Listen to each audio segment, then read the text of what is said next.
the exploring mindset so important for mankind? The exploring mindset. Yes.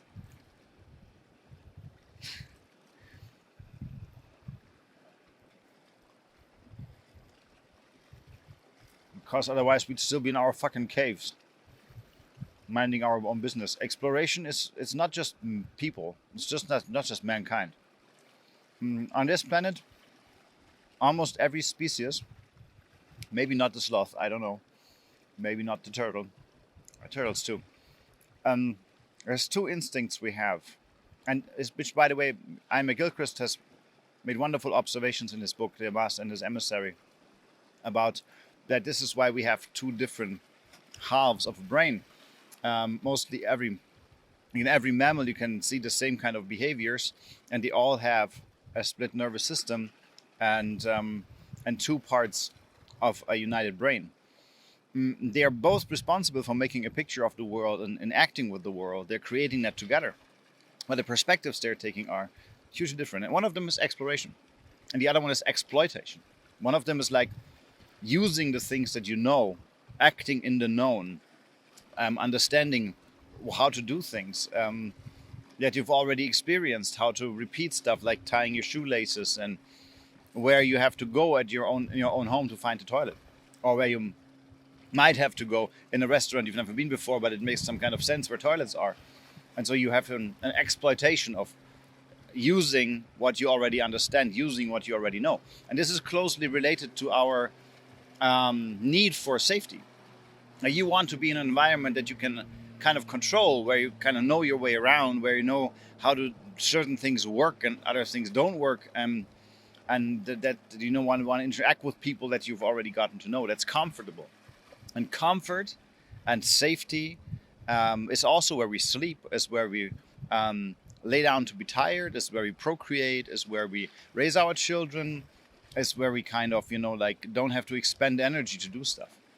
And that is one part of the brain. And one part of the mammal experience, and especially of the human experience, is that you have this sense of exploitation and safety and comfort. And the other part is what you've asked about, exploration. Like, what's behind this hill? How to get to this island? Can you eat that fish? How do you windsurf? Actually, how does it work? Being curious about the world. Wanting to make new experiences. And wanting to learn new stuff. And also, like, having a kind of curiosity. The exploitation side as a kind of fear of the unknown. And if that would win out, if that does win out in some people, then you actually don't make any new experiences. You stay the same. You don't try something new, and you don't develop yourself. And you stay in the same environment, which you then know, and then your brain, like we know from there certain studies that show that in people that don't have new stimulus, that don't explore, that they have a higher rate of deterioration in their brain when they get older. That something like Alzheimer has an easier grip on their brain. And that, these things, we need this new input, we need this new experience. And for our species, this is extremely important. Like, we are, I don't know if that's correct, but I think we are the only species that kind of lives in every zone of climate and every kind of environment, in the desert, near the ocean. But these are deadly environments. Like, you can't live in the ocean. Like, that's deadly. It's going to kill you if you go there. You can't live in the mountains. It's going to kill you. You can't live in the desert. It's going to kill you. You can't live in a jungle. Everything's there is trying to kill you. But we do. We try it out. And we find a way. And we explore. And we find new areas to live in. New, places to be. And our species has, from the roots of mankind, like Homo sapiens sapiens, from Africa, you can track with the records and the way cultures develop and languages change and genetics and everything. You can track the journey of the human species. And the journey has always been made possible by people staying in the same place and getting children and developing a kind of, culture and maybe getting the food. And then 1 or 2 or 3 or 5 or 10 persons saying, what's behind that hill? And they just venture forth. And if they venture too much, they die. If they don't venture and their niche gets broken and their village gets burned down, or there happens a catastrophe or the flood comes in, they also die. And by this exchange between comfort and safety and exploitation, and freedom and potential and trying things out and believing that it could be even better over the next hill, that the next experience could teach you even more about yourself, that you could become more than you are and be places that you haven't been before, learn stuff that you don't have no idea how they work, that new tastes, you know. Who would ever try licorice? I mean, exploration rocks. You would never drink a new wine, never try a new restaurant, never talk to a stranger without it. But with it, you learn which of those you can work with, and which of those tastes you want to come back to, which of them will become comfortable in the future. And then you can explore the next thing, and the next thing. And as a species, this planet is limited, man. If a gamma ray burst hits us, or a meteorite we didn't see, you know, climate collapses completely, nuclear warfare, we're not going to be here anymore. And exploring what's out there, understanding there's a whole damn universe, millions of suns, billions of suns, planets around them. And we don't know how to go there yet. But we know that in the future it might be possible to go to the planets in this solar system. We've been to the moon, we're going to go to Mars. You know, Project Artemis is hitting off this year, and NASA is going back. And we're going to try to become an interplanetary species. Not just for the sake of exploring. We always learn a lot when we explore. Like with those new explorations, with those new experiences, we always understand things we haven't understood before about ourselves, about the universe, about how nature works, about material science. I mean, this device you're using is partially a success of what happened with space explorations, miniaturization of computers and batteries and cameras. I mean, this is all tech that we've kind of developed because we wanted to be able to communicate with satellites and with the things we send out there, like Voyager and the Mars rovers and everything. And this is our sense of exploration. Without it, we'd be cavemen. Without it, culture would always be the same. Without it, conservatism would be the only option. But it isn't the only option. It shouldn't be.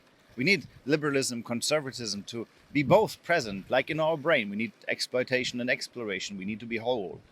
And to be whole, we need to venture forth and then return to safety. Or get into the unknown and then build something safe and comfortable there to return back to. Like, you don't go into the mountain and then withstand the cold and the snow, or go into the ocean with your boat like I did today and just think you can do it. You have to like kind of know stuff before that. You have to have some kind of comfort zone and know how to handle the boat, understand the currents and the tides. And then you can try and venture forth. And then when you venture forth, you learn something new that you can use to make things more safe and more comfortable for you in the long run. And you've become more and more comfortable by always being uncomfortable. Always getting out there and saying like, let's be uncomfortable again and again and again. And then we'll be more and more and more and more comfortable. And the funny thing is, we can become more comfortable and more safe, but less afraid. And less angry. Because if you don't explore, you get angry. And if you don't explore and have only the exploitation part of your brain, you're really afraid that the comfort ends. And you don't find your true potential as a species, as a person, in a relationship. But look at the things we've done, man. We're so different now, not because we changed in the core, but because of all the other things that we did and tried and ventured forth. What's the next horizon? How does it work with the kids, man? You know, let's try out all these things. You just become more. But without exploitation, you're just a kid playing with fire.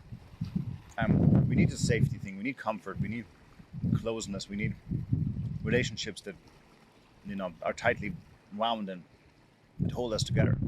We need both. We need the cohesion and the coherency and the consistency. Otherwise, can't be happy. So, why do we have the sense of exploration? Because ever since the Cambrian explosion, all species had it. Life works that way. You build your nest and then you explore. Look at the birds that we had on the camping space there. You know, they get raised up in this very small enclosed safe space up somewhere where nobody can get. And what's their job?